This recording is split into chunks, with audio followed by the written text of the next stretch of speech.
Welcome to this journey through one of the most disturbing cases recorded in the history of Georgia. Before we begin, I invite you to leave in the comments where you're watching from and the exact time at which you're listening to this narration. We're interested in knowing to what places and at what times of day or night these documented stories reach. In the autumn of 1837, a series of unexplained disappearances began to plague Chatham County, Georgia. At first, they seemed unconnected, a traveling salesman here, a young woman seeking employment there, but all threads would eventually lead to the grand Harwood estate, perched on the edge of a vast marshland 15 miles south of Savannah. The property was owned by Eleanor Harwood, a woman who had inherited her family's considerable fortune after the passing of her father, Judge Thaddeus Harwood, one of Georgia's most respected legal minds. The Harwood estate was known for hosting elaborate dinners and gatherings for Savannah's elite. Eleanor was considered an exemplary hostess, admired for her intelligence and refined taste. What the fine society of Savannah did not know was that the grand oak-lined driveway leading to the Harwood mansion marked the beginning of a territory where common laws seemed not to apply, where the divide between guest and property became disturbingly blurred. According to county records from 1837, 7 individuals were reported missing in Chatham County between September and December. There were no formal connections made between these cases at the time. The records simply state that investigations were conducted but yielded no substantial evidence. Each case was eventually filed away, chalked up to the hazards of life in the still wild South, where people often disappeared while traveling through dense forests or attempting to forge new lives elsewhere. What makes these particular disappearances noteworthy is a journal discovered in 1963 during the renovation of an old property that once belonged to the Harwood family's former groundskeeper, Thomas Redding. The leather-bound journal, with its yellowed pages and fading ink, contained entries spanning from 1834 to 1838. The handwriting matched samples of Redding's script found on employment documents in the Chatham County archives. The journal was never published, but was reportedly sealed in the university archives at Emory University after a brief investigation that mysteriously ended without conclusion. The journal begins innocently enough, with mundane entries about estate management, weather conditions, and the comings and goings of the Harwood household. But beginning in late August of 1837, the entries take on a different tone. Redding writes of strange sounds coming from the east wing cellar and guests who arrive but never seem to leave through the front gates. He describes his employer, Eleanor Harwood, as changing. There is something in her eyes now that wasn't there before.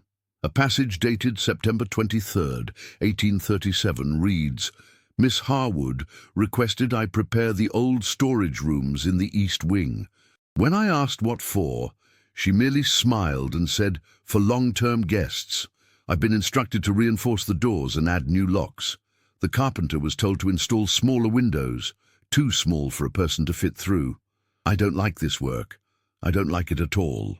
Eleanor Harwood was 32 years old in 1837, unmarried despite numerous suitors, and had been managing the family estate since her father's death 5 years prior.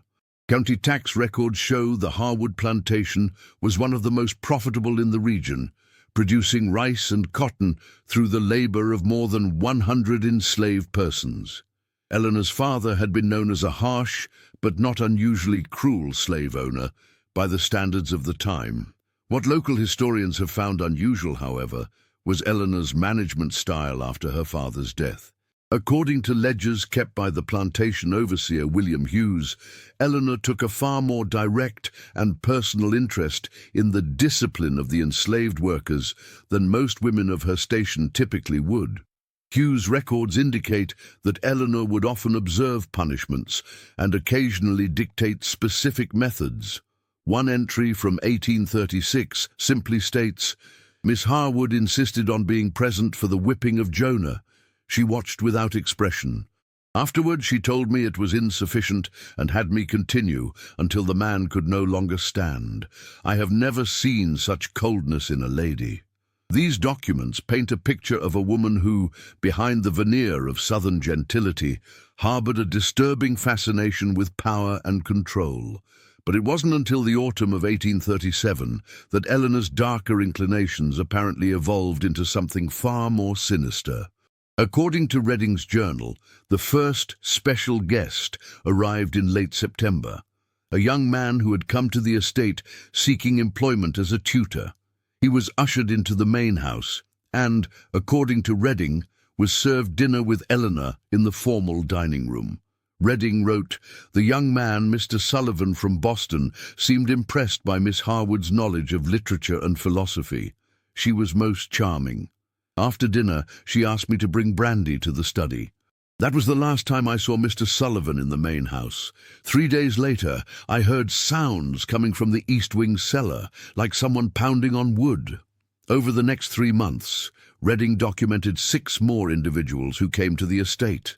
A female seamstress, a male art dealer from Charleston, a young woman answering an advertisement for a lady's companion, a land surveyor, and 2 people whose occupations were not noted.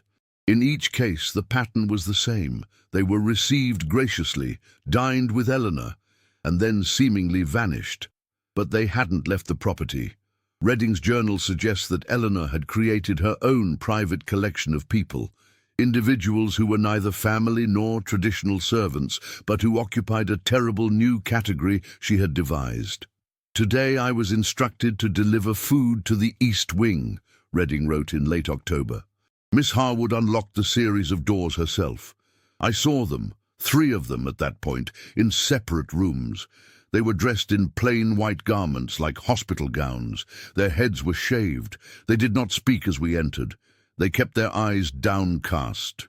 Miss Harwood referred to them as her private collection and said she was improving them through discipline.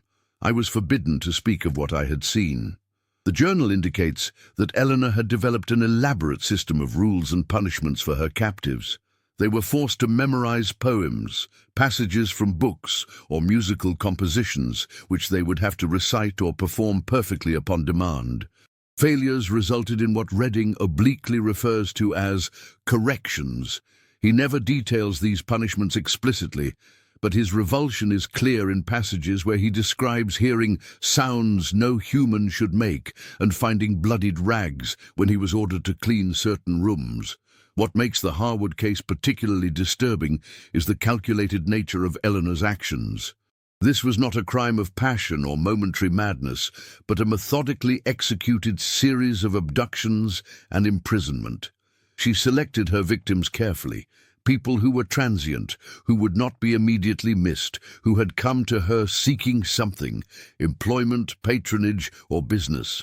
She used her social position as a shield, knowing that few would question the comings and goings at the estate of one of Savannah's most prominent families.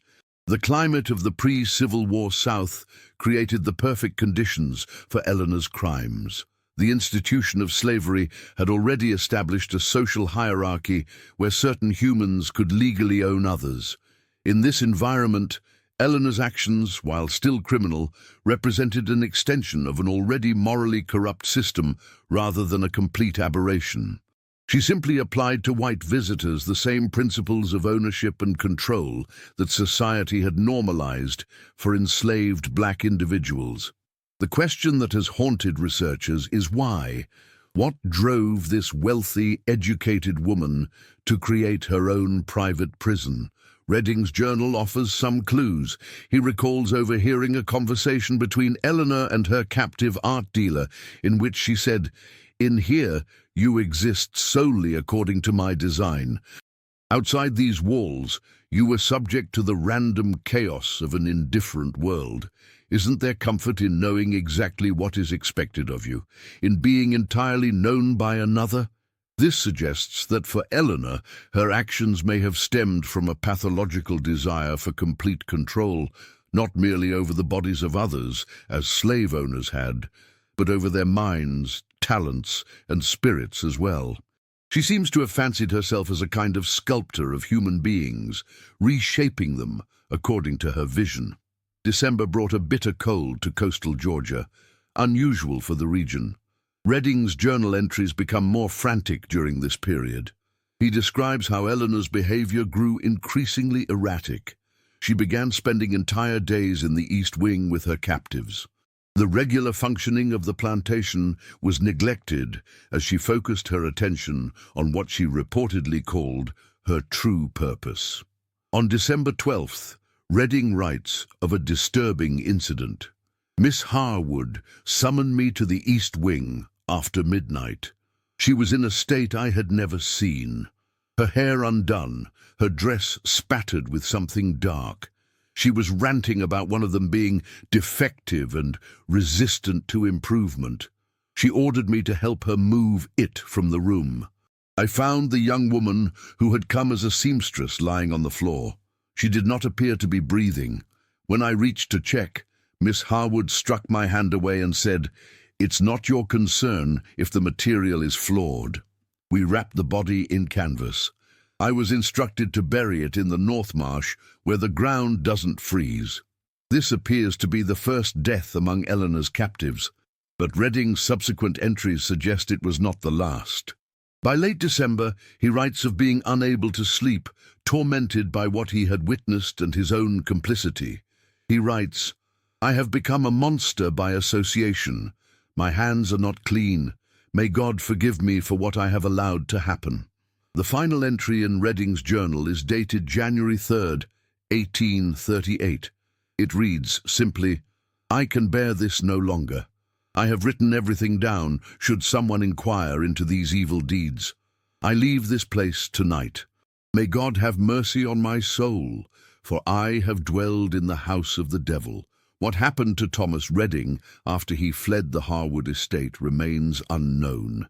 No records of him have been found in Chatham County or surrounding areas after 1838. Some historians speculate that he may have changed his name and moved north, desperate to escape the horrors he had witnessed. Others suggest a more grim fate, that perhaps Eleanor Harwood discovered his documentation of her crimes and ensured he would never speak of them. As for Eleanor Harwood herself, county records indicate that she continued to live at the estate until 1842, when a fire destroyed much of the main house and the East Wing entirely. Newspaper accounts from the Savannah Republican describe how the fire began in the middle of the night and spread quickly through the wooden structures. Eleanor survived, but 3 unidentified individuals were reported to have perished in the blaze. The newspaper account describes them only as household members, with no further explanation of who they might have been. After the fire, Eleanor left Georgia. Property records show she sold what remained of the estate and moved to Charleston, South Carolina, where she reportedly lived a quiet and reclusive life until her death in 1859. No legal charges were ever brought against her. Her crimes, if Redding's account is to be believed, remained hidden, known only through his journal discovered more than a century later. The remains of the Harwood estate were gradually reclaimed by the marsh. By 1963, when Redding's journal was discovered, nothing remained of the main house or the infamous East Wing. Archaeological surveys conducted in 1965 revealed some foundation stones and burned timber, but no human remains were recovered, despite a search of the area described as the North Marsh in Redding's account. The case of Eleanor Harwood represents a dark chapter in Georgia's history, one that went undocumented in official records and survives only through one man's private writings.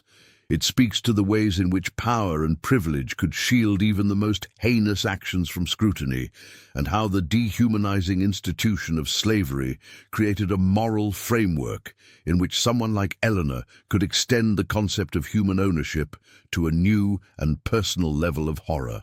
In the winter of 1967, a graduate student at Emory University named Margaret Collins was reportedly granted access to Redding's journal for a dissertation on crime in the antebellum South. According to university records, Collins spent several weeks studying the document before suddenly abandoning her research and withdrawing from the university program entirely. When contacted by a local newspaper for a story on historic Savannah homes in 1968, Collins refused to discuss the Harwood case, saying only, "Some histories should remain buried, some minds should not be understood." The journal itself was last confirmed to be in the Emory University Special Collections in 1969. A request to examine it in 1971 returned the information that the document had been misplaced during cataloguing. Subsequent searches have failed to locate it. Whether this represents a simple clerical error or something more deliberate remains unknown. What we are left with are fragments of a story about a woman who took the already reprehensible institution of human ownership and twisted it into something even more personally horrific. A woman who used her social position to create a private world where she could reshape human beings according to her design. A woman who, by all accounts, was never brought to justice for her crimes. The marshlands south of Savannah have changed dramatically since Eleanor Harwood's time. Development has claimed much of what was once wilderness, but locals still speak of a certain area 15 miles south of the city that remains strangely undeveloped. The land there is said to be sour. Nothing grows right, buildings don't last. Some attribute this to the environmental conditions of the marsh. Others, familiar with the Harwood story, suggest a different cause. A local Gullah Geechee elder, interviewed for a cultural preservation project in 1966, offered perhaps the most fitting epitaph for the Harwood case. Some places remember what happened there, long after people try to forget. Some evil seeps into the soil and stays. That's why nothing grows right in that bend of the marsh. That's why the birds don't sing there. The land remembers what was done, even when the records don't. The story of Eleanor Harwood and her collection serves as a stark reminder of how the darkest human impulses can flourish when unchecked by accountability, when one person is given absolute power over others, and when society creates a moral framework that allows for the ownership of human beings in any form.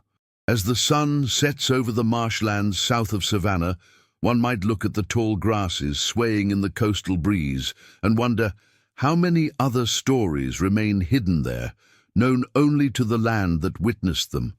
How many other crimes were shielded by privilege, by remoteness, by the complicity of those who knew but remained silent? And how many other Thomas Reddings carried the weight of their knowledge to unmarked graves, leaving only fading journals as testament to horrors that official history has forgotten? If you ever find yourself driving south from Savannah along the old coastal road, you might pass a stretch of marsh that seems somehow darker than the rest, where the usual chorus of frogs and insects falls strangely silent. Some say that's all that remains of the Harwood estate, not its physical structures, but the echo of suffering that no amount of time can fully erase, a silence that speaks volumes to those willing to listen. A reminder that some chapters of our history were written not in public records, but in private nightmares.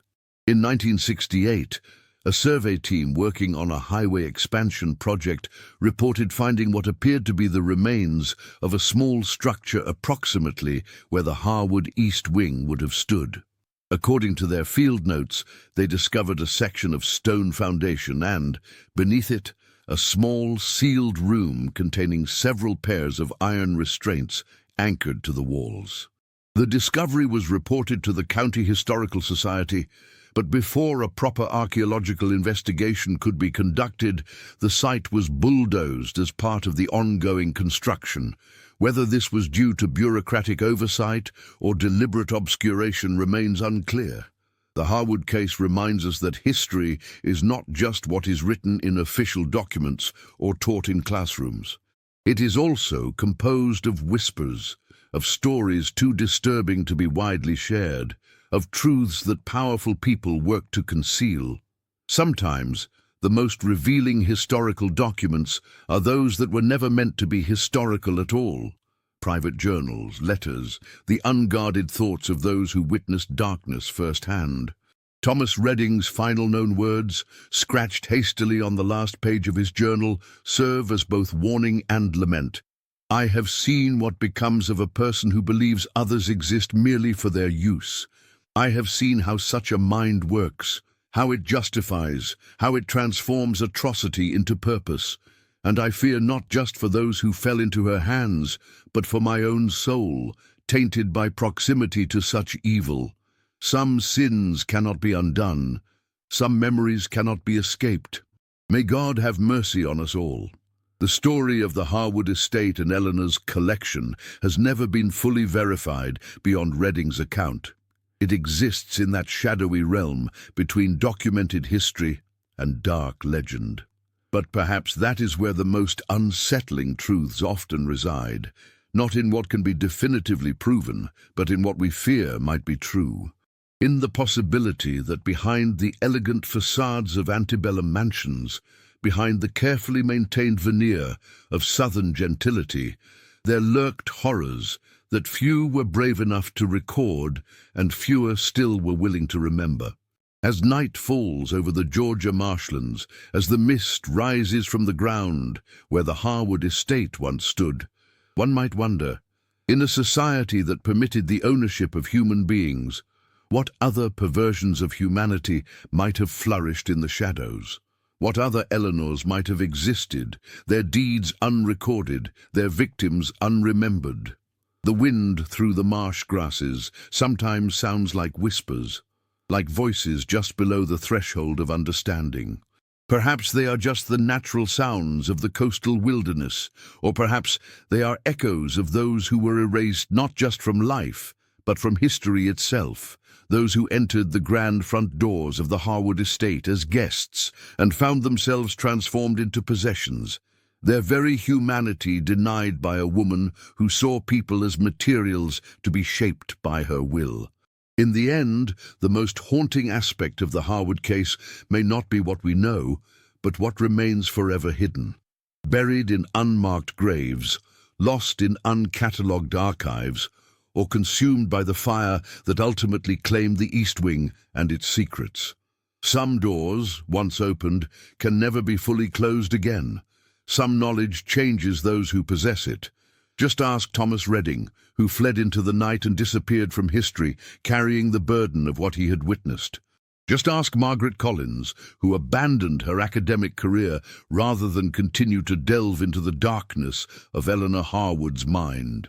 Some histories, it seems, are too heavy to carry, some truths too disturbing to face, and so they remain in the shadows, half remembered, half forgotten, like the Harwood estate itself, claimed by marsh and memory, a place where evil was done but justice never came. The land remembers, even when people try to forget. The marsh keeps its secrets. And somewhere in the swaying grasses and dark waters south of Savannah, the echoes of Eleanor Harwood's collection remain, a warning about the darkest possibilities that lurk within the human heart when power goes unchecked and when one person is given dominion over another. Next time you drive through Georgia, pay attention to those places that feel somehow wrong, where the birds don't sing, where the air feels heavy with unspoken history. Some might say it's just the natural melancholy of the marsh. Others might suggest it's the weight of all that has happened there, all that has gone unacknowledged, unjudged, and unatoned for. Either way, listen carefully. The past is never truly silent for those willing to hear. In the spring of 1964, a local historian named Robert Caldwell began interviewing elderly residents of Chatham County about their family histories. Among those he spoke with was Abigail Mercer, then 92 years old, whose grandmother had been a house servant at a neighboring plantation to the Harwood estate. According to Caldwell's notes, Mercer recounted stories her grandmother had told about Miss Eleanor and her special rooms. "My grandmama told me that the house slaves at Harwood wouldn't go near the East Wing," Mercer reportedly said. "They said Miss Eleanor had people in there that weren't slaves but weren't free neither, people who came as visitors and then never left, The house slaves could hear them sometimes, trying to recite poems or play the piano at all hours of the night. If they made a mistake, there would be silence and then sounds that made the house slaves cover their ears and pray. Mercer's account aligns disturbingly well with Redding's journal, despite the fact that the journal had not been made public at the time of her interview. This convergence of narratives from different sources lends credibility to the horrific picture they paint. Another piece of evidence emerged in 1966 when a collection of letters was discovered during the renovation of an old law office in Savannah. The correspondence, dating from 1839 to 1841, was between Judge William Crawford of the Chatham County Court and his colleague in Charleston. In one letter dated June 12, 1840, Crawford makes a passing reference to Eleanor Harwood. "I encountered Miss Harwood at the Morrisons' dinner last evening. There is something in her demeanor that unsettles me profoundly. She spoke at length about her theories on human nature and discipline, how some people are meant to be guided while others are meant to guide. When I mentioned the strange rumors about guests at her estate who are never seen to leave, she merely smiled and said, 'My hospitality is simply too compelling for some to resist.' There was something in her eyes as she said this that chilled me to my core. I find myself wondering if there is truth to the whispers, but her family name and fortune make direct inquiry impossible without substantial evidence."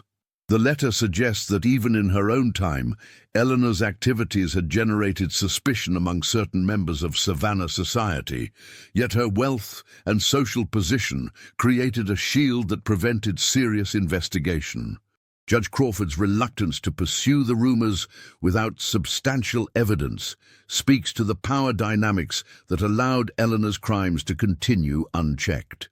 Perhaps the most disturbing evidence came to light in 1967, when an archaeological team from the University of Georgia conducted a survey of the former Harwood property. While most of the estate had been reclaimed by the marsh, the team discovered what appeared to be the remains of a small cemetery, approximately half a mile from where the main house had stood. The location matched Redding's description of the North Marsh, where he had been instructed to bury the body of the seamstress. The team's report indicates they found the remains of at least 4 individuals buried in unmarked graves.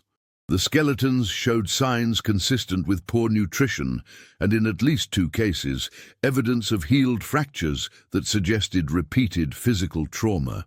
Most tellingly, one grave contained the remains of a woman in her early 20s, wearing the remnants of a simple white garment and a single thimble clutched in her hand, possibly identifying her as the seamstress mentioned in Redding's account. Due to the limited archaeological techniques available in 1967 and the poor preservation conditions of the marsh, detailed analysis of the remains was difficult. The university's report was filed with the State Historical Society but never published. When a journalist attempted to follow up on the findings in 1969, he was informed that the remains had been reburied in a Savannah cemetery and that the case was considered closed due to the age of the potential crimes and the lack of living suspects.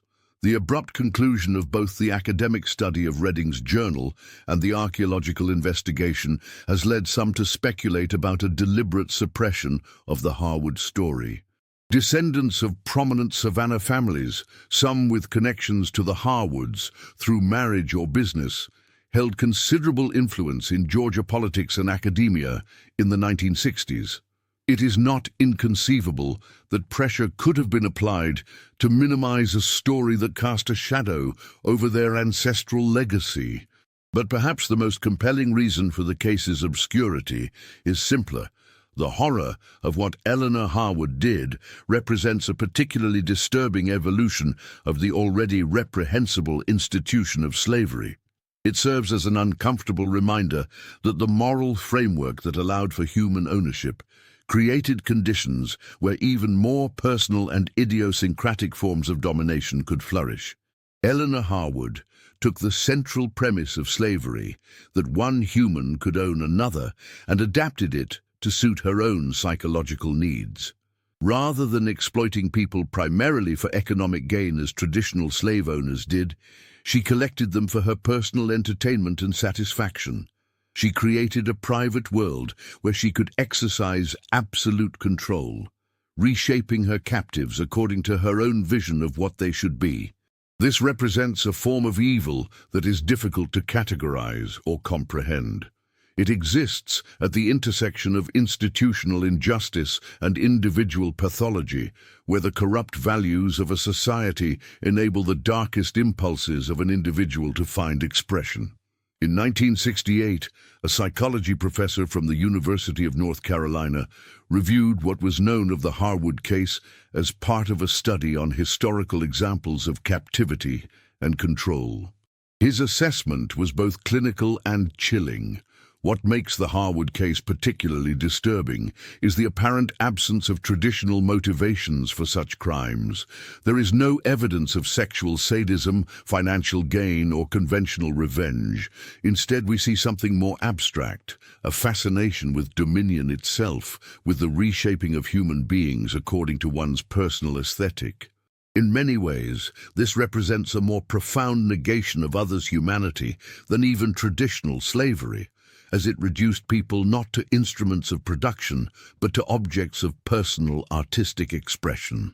This framing helps explain why the Harwood case remains so unsettling, even by the standards of historical atrocities. Eleanor didn't just deny her victims their freedom, she sought to erase and rewrite their very identities.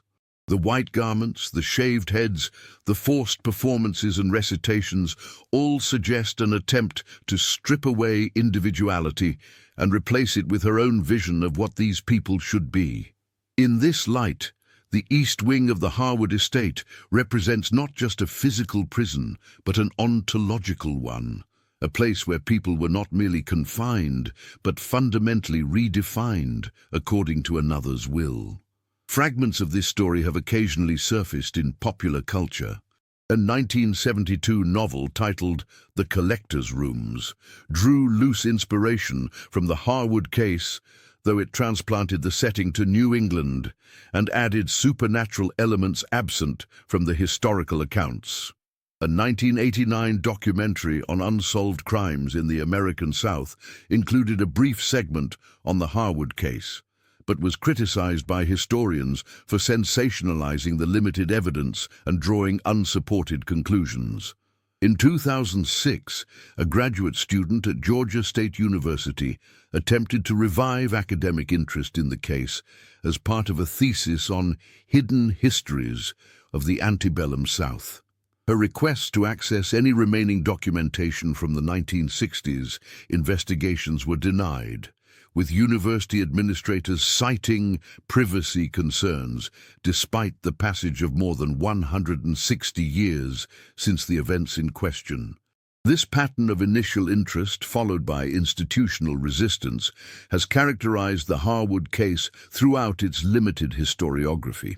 It is as if the story itself generates a kind of discomfort that makes both academic and popular audiences reluctant to engage with it deeply, a discomfort that stems not from supernatural horror, but from its uncomfortably plausible portrayal of human capacity for evil. A particularly poignant piece of evidence emerged in 1971, when the great-granddaughter of Thomas Redding contacted the Savannah Historical Society. She had discovered among family heirlooms a small leather case containing several items: a pocket watch, a tarnished silver button, and a folded piece of paper with a brief note in what appeared to be Redding's handwriting. The note read simply, "Items belonging to those who cannot reclaim them. May they serve as proof that they existed and were remembered by someone."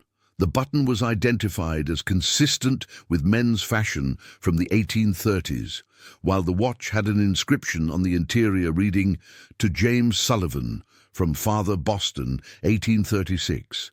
This matches the name of the tutor who, according to Redding's journal, was the first person to disappear into Eleanor's collection.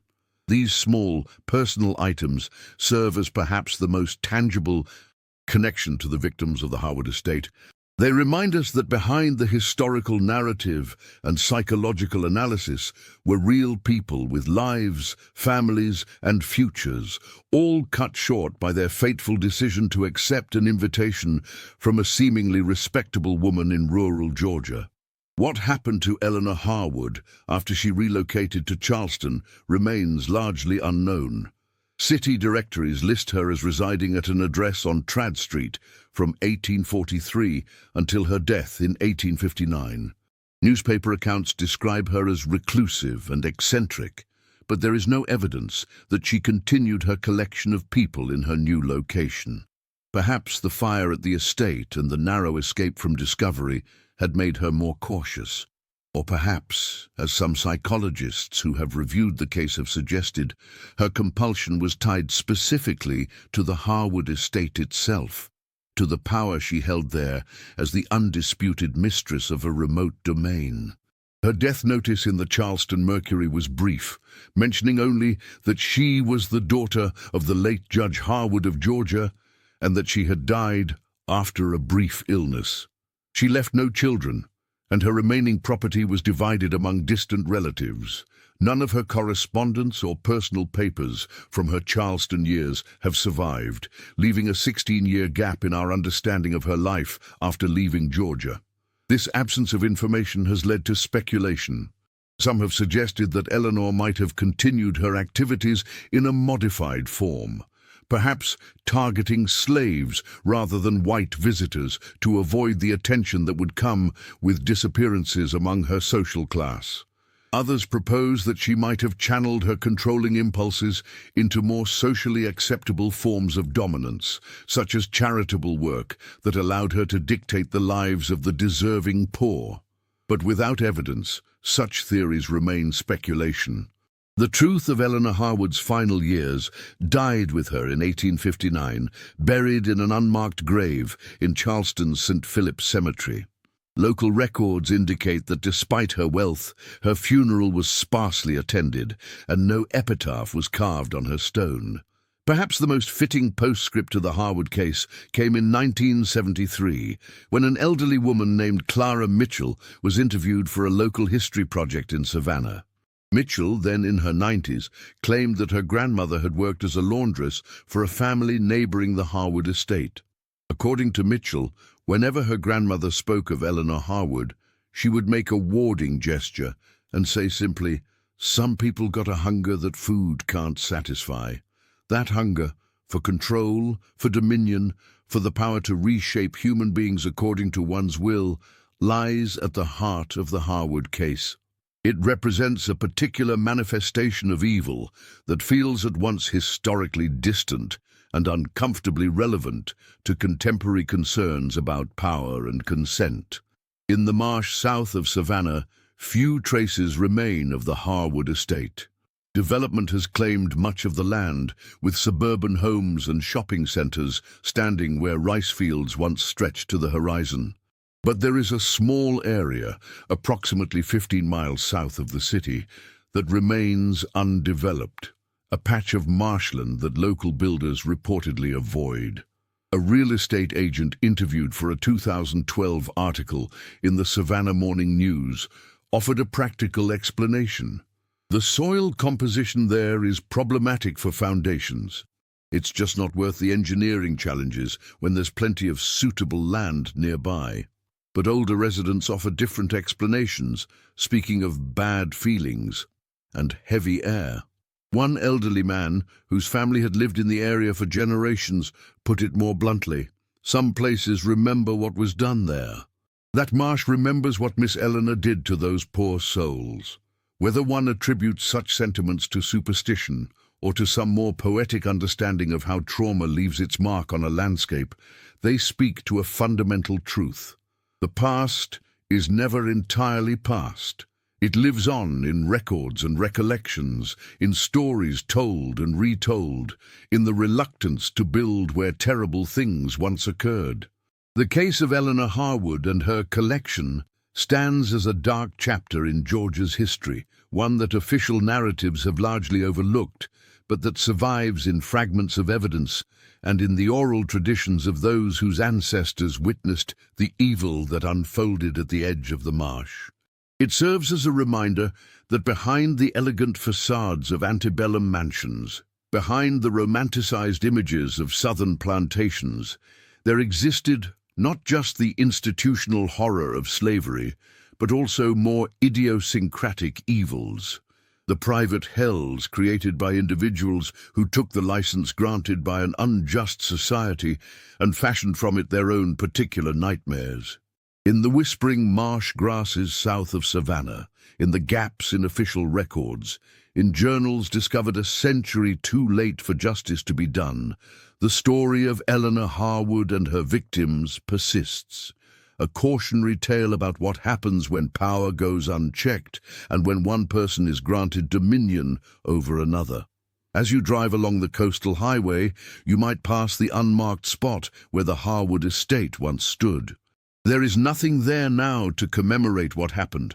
No historical marker, no memorial to those who entered through its grand doors and found themselves transformed from guests to possessions. Just the marsh, the wind, and perhaps, if some accounts are to be believed, an unnatural silence where birds refuse to sing. But for those who know the story, that absence speaks volumes. It reminds us that history is not just what we choose to remember and commemorate, but also what we choose to forget, or what others have decided should be forgotten. In that forgetting, there is a second erasure of those who suffered, a continuation of the silencing that began when they were first taken into Eleanor's collection. So perhaps the most fitting memorial is simply to remember, to acknowledge that Eleanor Harwood existed, that her victims existed, that such horrors were possible within a society that allowed certain humans to own others. To recognize that the seeds of her particular evil were planted in the broader evil of her time, and to remain vigilant against the forms of dehumanization that might allow similar horrors to take root in our own. In the words Thomas Redding scratched into the final page of his journal before disappearing into history, I bear witness, though no justice may come in my lifetime, though no stone may mark their resting places, I have written their story. They were here, they suffered, and someone remembered. As the sun sets over the Georgia marsh, casting long shadows across the landscape where the Harwood estate once stood, we too can choose to remember, to bear witness across the centuries to lives cut short by one woman's terrible hunger for control. In that remembering lies perhaps the only justice still possible for Eleanor's collection, the acknowledgement that they were not objects but people, not possessions, but individuals with names, histories, and humanity that no amount of cruelty could truly erase. The land remembers, and now so do we, and now so